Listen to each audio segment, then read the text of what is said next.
ยั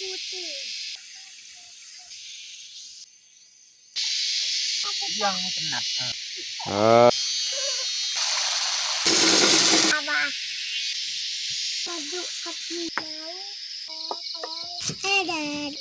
ผสมไข่ไม่เลยเนาะตะวันหาไหลอยู่ลาลา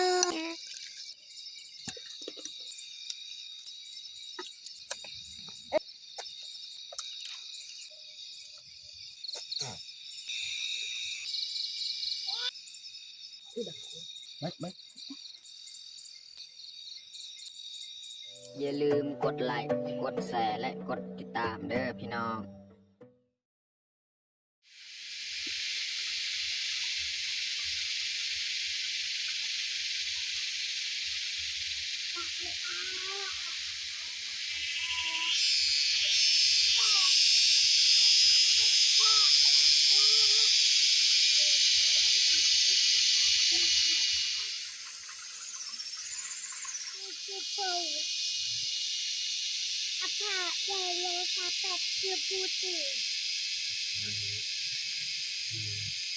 Luôn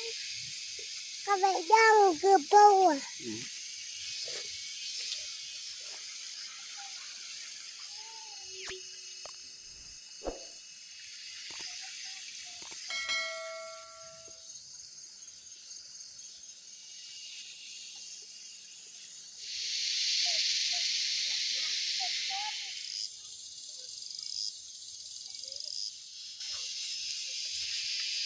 mà tạm lại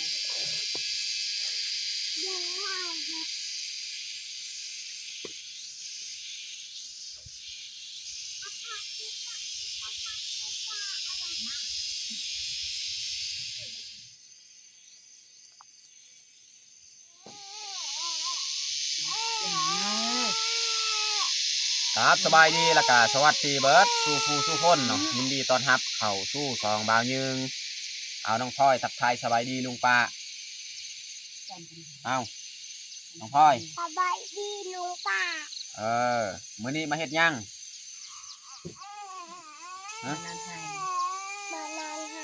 มานอนให้บ่ก็คือมื้อนี้นี่เฮาพาลูกพาเมียมานอนอยู่ไฮเก่าเนาะแล้วก็มีFC บางคนเนาะถามมาเบายึงว่าเบายึงนี่บ่ปลูกข้าวบ่อยู่ไฮเก่านี่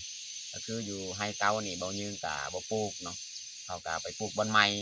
แต่ว่าในไฮเก่านี่ก็เฮายังปลูกพืชผักต่างๆแนวอื่นเนาะส่วนไฮนี่แม่นเฮาจะไปเฮ็ดบอนใหม่ไปทางบอนใหม่เพราะว่าป่าอยู่นี่เฮาก็โจะไว้เนาะประมาณ2 ปีหรือว่า3 ปีเนาะเขาก็ได้กลับมาทางคืนอยู่นี่อีกเนาะเขาต้องจงใบอีกให้ไม้มันขึ้นเนาะจาก2-3 ปีเขาก็กลับมาทางได้เนาะก็เลยเขาต้องได้ไปย้ายบอนไม้ไปทางบอนไม้เนาะเพราะว่าทุกคนทำมาแต่ว่าFC เก่านี่น่าจะฮู้และ FC เก่านี่ฮู้แต่ดนแล้วเพราะว่าบ่ยืนนี่ทางให้แบบเดือนลอยเนาะเขาจะทางปีนี้แมนยูนี่ปีหน้าแมนบอลไม้จะทางแบบนั้นแล้วก็ฮอด2 หรือว่า3 ปีเขาก็กลับมาทางบอลเก่านี่แหละแบบทางมุนเวียนแบบนั้นเนาะแต่ว่าFCที่ยังบ่ทันเข้าใจก็บ่เป็นยังเนาะสามารถถามได้หรือสามารถคอมเมนต์ถามเนาะแล้วก็มื้อนี้ก็เฮาสิมานอนให้เนาะก็เฮาก็สิหาเก็บพืชผักตามนี้แหละมาใช้ชีวิตอยู่นี่เนาะส่วนอยู่ไฮไม้นี่มื้ออื่นมื้อฮื้อนี่แหละเขาก็สีพาเมียไปเสียหญ้าอยู่หันเนาะเสียหญ้าให้ไม้หันเนาะสำหรับแรงมื้อนี้นี่เขาสีมานอนมาใช้ชีวิตอยู่นี่เนาะเปลี่ยนบรรยากาศมานอนอยู่ให้เก่าอีกเนาะเป็นจังไรเนาะโอเคบ่อะไรห่างมาแต่ทุกคนติดตามเบิ่งติดตามชมเนาะสำหรับคืนนี้เนาะจะเป็นจังไรบรรยากาศเนาะแต่ทุกคนตามเบิ่งติดตามชมแบบยาวเลยบรรยากาศยามแล้งพี่น้องเนาะเสียงจันห้องแบแบนี่ตอนนี้เขากสิพาลูกพาเมียเข้าสวนฮะเนาะเขาสิลงสวนหาเบิ่งพืชผักสิมาเฮ็ดอาหารแรงพี่น้องไปน้องพลอยถือหม้อและหาเก็บพืชผักตามสวนพุทธนะพี่น้องเนาะสวนสาลีสวน ถั่วดินพี่น้องเนาะถั่วดิน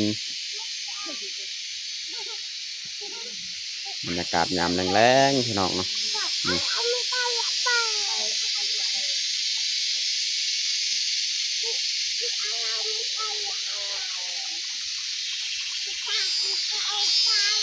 ผักกูดก็มีนะพี่น้องเนาะแถวนี้มีผักกูดแถวนี้ลงลุ่มนี่มีนี่นี่ผักกูดแถวนี้เนี่ยลกผักกาด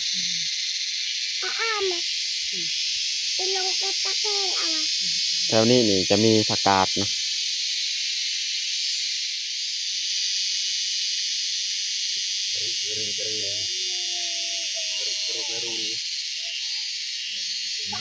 ขนมเด็กยังไม่จำหนัก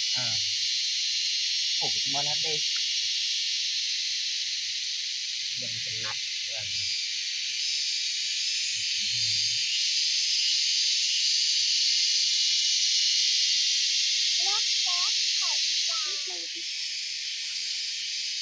น้องพลอยเก็บมักแตง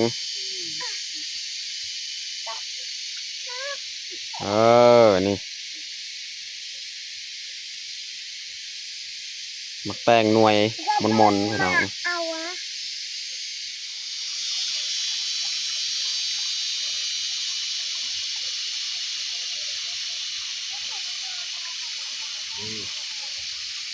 แตง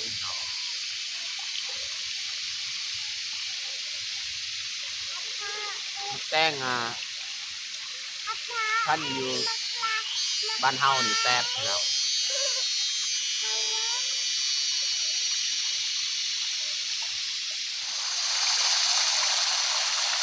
อันนี้มันได้ของเขาเท่านี่อันนั้นมันตันคุณมันตันเลยมันดับเขาเท่าบอกให้แปลงเลย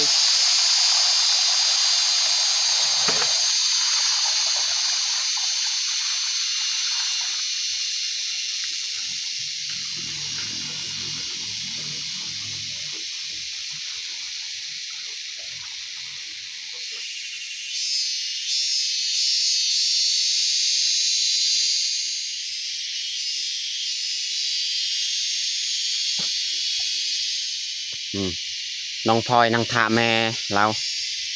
แม่ลงไปเก็บผักอยู่ลุมหันส่วนคอยนี่มันแปลงใดเอาไปเบิ่งเลยนะใดหุ่นอยู่ลุมหันอันนี้น้ำเขาปล่อยใส่เรียบร้อยแล้วนี่พี่น้องอันนี้แหละใดอันนี้เขาปล่อยน้ำใส่แหละมันมาแห้งเพราะว่าบางทีมันตันแล้วนี่น้ำมันมาเต็มแล้วนี่ได้ของเฮากับแบบนี้คือกันคือได้ของเฮานี่แหละ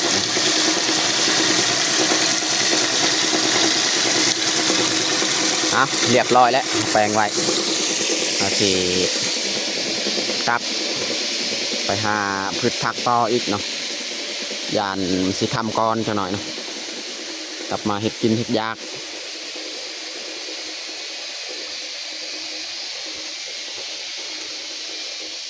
สลีกากำลังออกคนออกมาห่วงมันนะพี่น้องเนาะ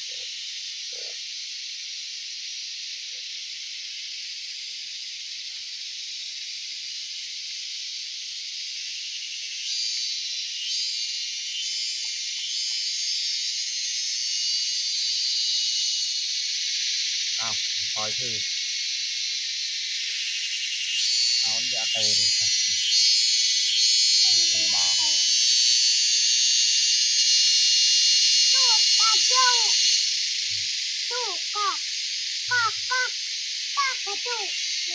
ผักไปเจ้า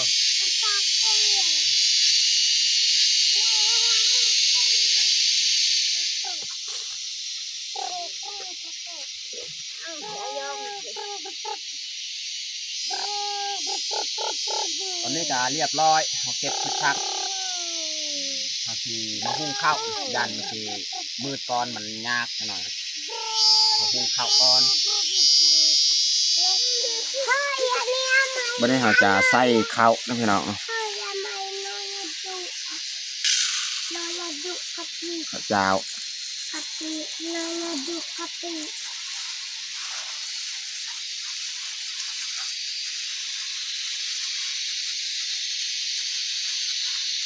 เออ อืมแล้วเขาก็ใส่น้ำเขาล้างจากประมาณน่ะประมาณ1 น้ำ 2 น้ำเขาล้างออกเนาะ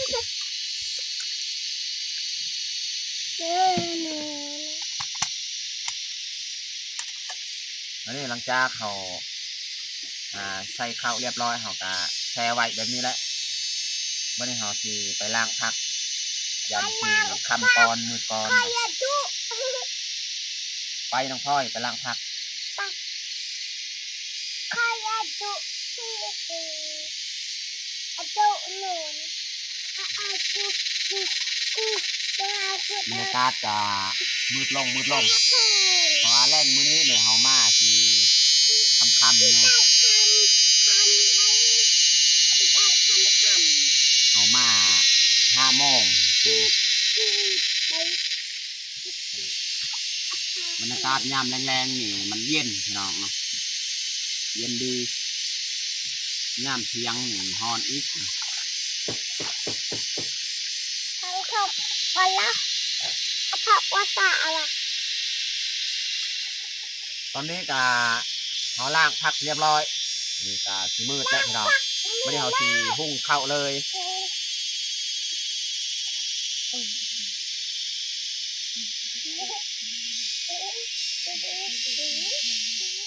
นี่เขาจะใส่หินอีกนะอยู่นี่นะเพราะว่าเที่ยงเนี่ยเขาเอาไปอยู่ให้ไหม้แล้วเขาจะเอาหินมาตั้งไว้แบบนี้เพื่อค้างหม้อได้นะ เขาดูบักด้วย บรรยากาศก็สิมืดแล้วพี่น้องนะ มือไปตัวใดไปตัวใด วันนี้มืดเขาสิไต่โคมเลยพี่น้องเนาะ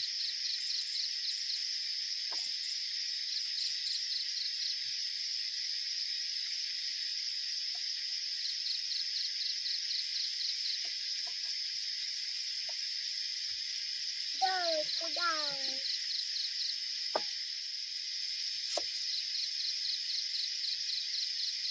ดีตาลงดี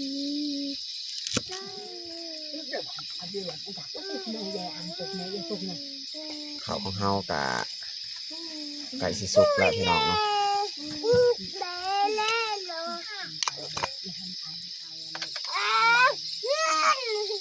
này ăn thịt trộn ăn thì được nhiều để ham thèm về để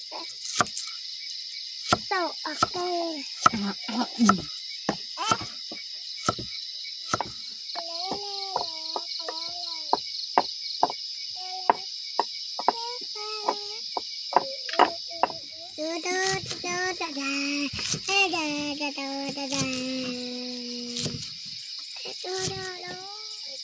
วันนี้เขาสิมาเคาะไข่มาผสมเนาะเขาจะเตรียมไว้ทุกอย่างเลยนะเขาสิเฮ็ดแกงแล้วก็หลังจากข้าวของเราสุกเราจึงตักออกแล้วก็มาเฮ็ดอาหารอันนี้เขาจะผสมไข่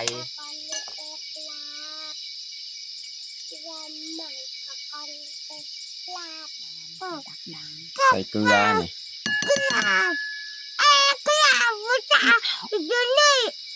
ผงนัว người ta còn นี่แมงเมาพี่น้องนี่แมงเมาลายนะมื้อนี้เอาไต่ไฟมันมา ใส่กระเทียม ใส่หอมแดงนี่เอาไว้อีกครึ่งนึงใส่แกงจะหน่อย ใส่หอมไป ใส่หอมบัว ใส่หอมดูท มักพริกนี่บ่ใส่ขอน้องแพงน้องพลอยนี่กิน ำกลัว ทอดไข่ ทอดไข่นิดนึงทอดไข่กุดอ่อน một hảo liền ngồi gì tặng các con thả tay ยามเดือนแจ้งพี่น้องเนาะโอ้นพี่น้องเนาะเดือนออกแล้ว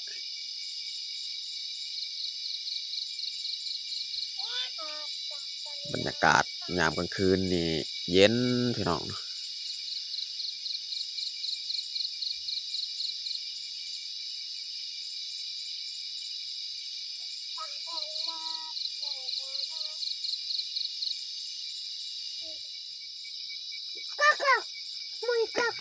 ข้าวของเฮานี่สุกเรียบร้อยแล้วพี่น้อง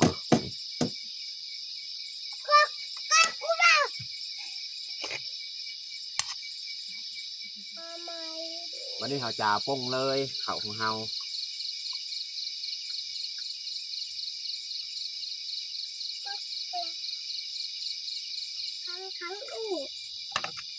วันนี้เขาจะตักข้าวออกเลยเนาะใส่ใบตองพี่น้องเพราะว่าหม้อของเฮานี่อันเดียวเขากระปะอยู่ให้อันนี้นี่อันเดียวหม้อเนาะอยู่ให้ไม้หันซองหน่วยอยู่นี่หน่วยหนึ่งพี่น้องก็เลยต้องได้สลับใส่พี่น้องเนาะตักข้าวอันนี้ออกเลยจึงมาเฮ็ดอาหารอีกเนาะ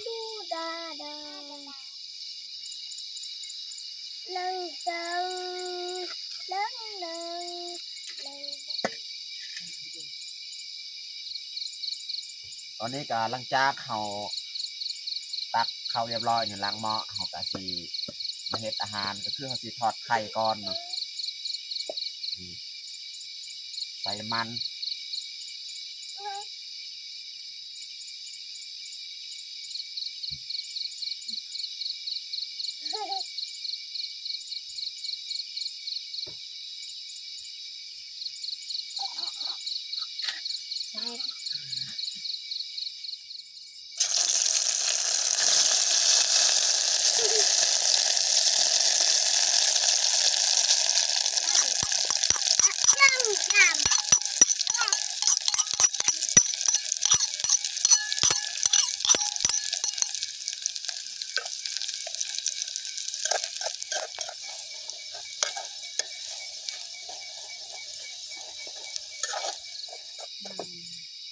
ตอนนี้ก็เรียบร้อยมาทอดไข่ตรงเลยเนาะ ตะวันหนาไหลอยู่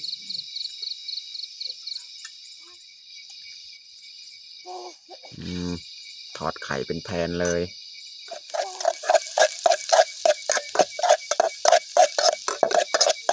นี่เขาจะคั่วพริกเอาสีคั่วซีนหมูปลาเนี่ยซีนหมูปลาที่พี่น้องแบ่งมาให้มันสุกแล้วตัวนี้หอมขั่วไม้อีกขั่วแล้วก็ใส่น้ำใส่ผักอันนี้เขาคั่วประมาณนี้แหละอันนี้เขาสีใส่น้ำล้างคกพี่น้องเนาะ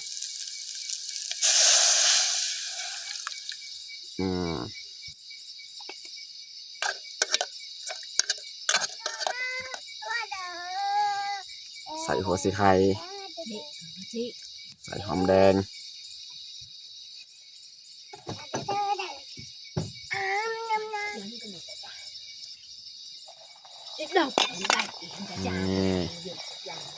กดแล้วเนาะสีหมูที่เขาคั่วแล้วก็ใส่น้ำมาต้มเนาะวันนี้เขาสีใส่ผักเลยพี่น้องเนาะ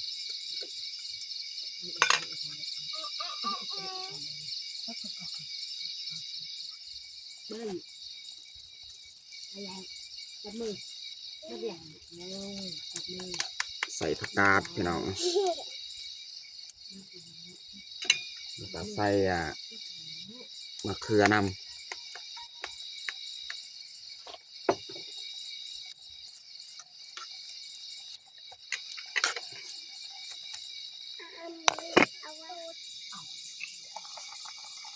ตอนนี้ก็สุกเรียบร้อยแล้วพี่น้องเนาะสุดท้ายนี่ใส่หอมบัว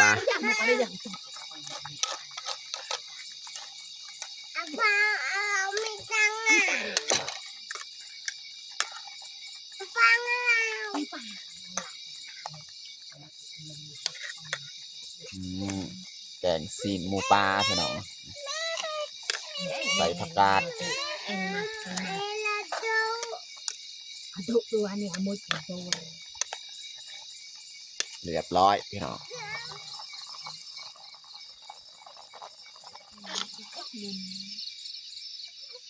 นี่เขาจะป้งเลยพี่น้อง ก็ไปเยอะถึงก็เตะนัดเดินกับไปนัดเต้นเลย để đừng gặp lại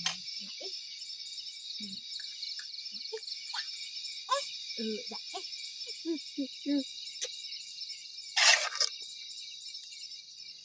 Đâu kami đây là lơ đờ đờ bà Lily kẹo Lily วันนี้เราจะเทน้ำใส่เลย ดีละเต็มถ้วยเลยพี่น้องเนาะ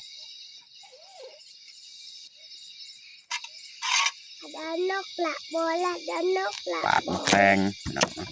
bò đây ở giường เบื้องหนึงเห็นมันสีเนาๆเขาก็เอาไว้อีกเบื้องเนาให้ปาดเอาเบื้องบ่เนาครับมะแตงพันธุ์ที่เขาปลูกนี่แซ่บพี่น้อง เรียบร้อยพี่น้อง ตอนนี้ก็เรียบร้อยเฮาแต่งข้าวของเฮาทอดไข่พี่น้องเนาะแล้วก็ต้มซีดหมูปลาพี่น้องเนาะต้มใส่ผักกาดเนาะแล้วก็กับข้าวเจ้าพี่น้องนี่ข้าวกะลายพี่น้องข้าวเจ้าแล้วก็แกมกับบักแตงบักแตงแซ่บๆพี่น้องเนาะสำหรับอาหารแรงของเฮากับเบิดซันนี่แหละพี่น้องเนาะตอนนี้ก็เรียบร้อยเฮาแต่งข้าวของเฮาแต่เฮาจะลงมือกินข้าวแรงเลยเอามาทุกคนมากินข้าวแรงน้ำกันเอาน้องมุกดาน้องพลอยเอิ้นลุงปามกินข้าว กินข้าวแรงน้ำกัน เอามากินข้าวแรงน้ำกัน มาพี่น้องกินข้าวอยู่เที่ยงไฮพี่น้องเนาะเที่ยงไฮเก่า เอาเลย น้องแพงกินข้าวน้องแพงบอกกินแล้วข้าว พลังใจพระเจ้าดัง เอากินไข่ไข่นี่น้องพลอยน้องแพงกินน้องพลอย พี่น้อง กินกับข้าว นั่งดีๆนั่งดี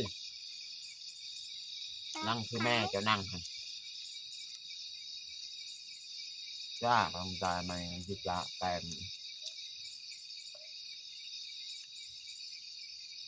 นั่นคือปองอวก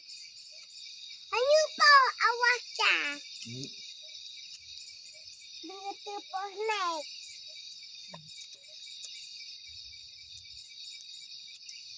กินเขาอยู่ให้อยู่ปลาแบบนี้นี่รู้สึกว่ามันแซ่บพี่น้องเนาะเข้ากันกับบรรยากาศพี่น้อง นั่นบรรยากาศค่อยแรง บรรยากาศยำแรง บรรยากาศยามแรง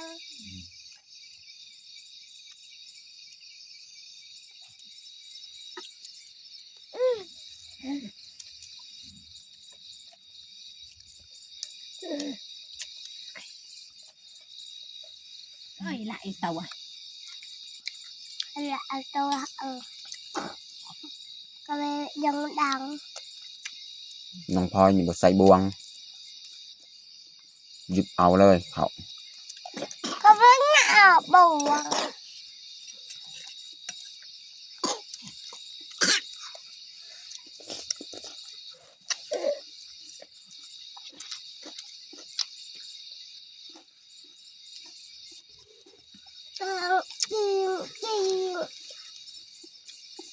น้ำ ละ น้ ไอ้ตัว ำ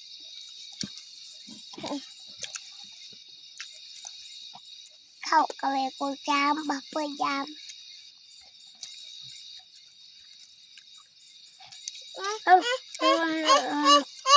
ฉันนี่ตักมือฉันเส้นหน่อยบุ้มกลาง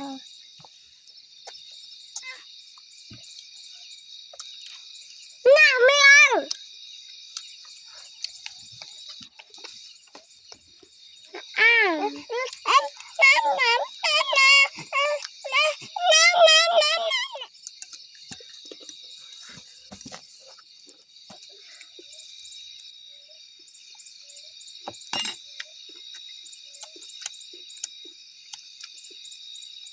แกงอันนี้แซ่บสุด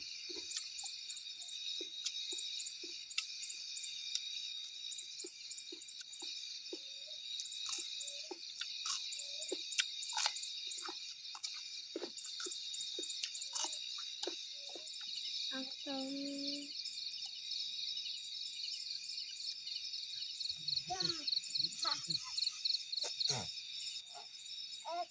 ตักจากขอบลงมา ตอนนี้ก็เรียบร้อยเรากินข้าวกินน้ำเนาะเราจะนั่งพักผ่อนนั่งเล่นบัดนี้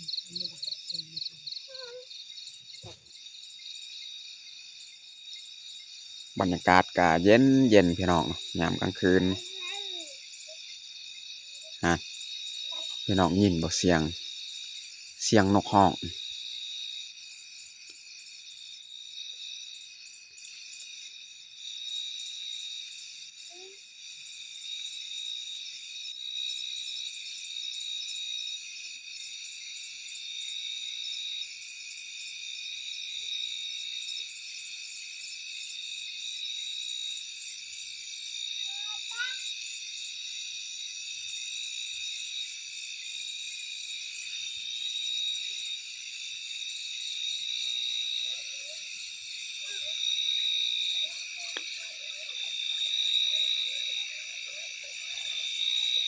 เสียงนกฮ้องพี่น้องอยู่บ้านเฮาเนี่ยเขาจะว่านกพีพี่น้องฮะพี่น้องยินบ่มันฮ้อง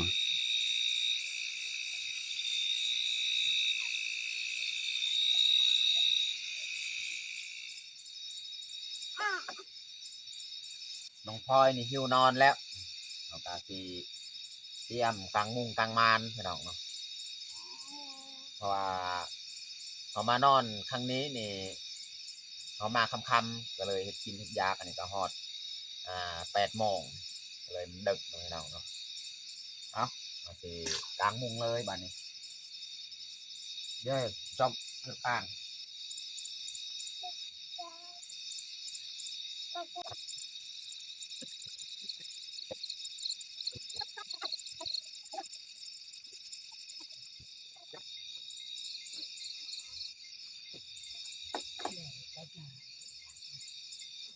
นอนเด้อนอนเด้อ นั่นนี่อยาก นอนเด้อ เอาดอกขึ้นมาจุ่มเจ้าน อนนอนเด้อนอนเด้อ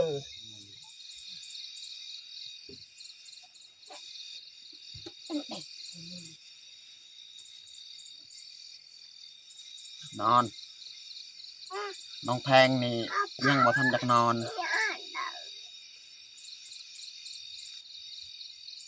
แต่ว่าช่วงนี้ก็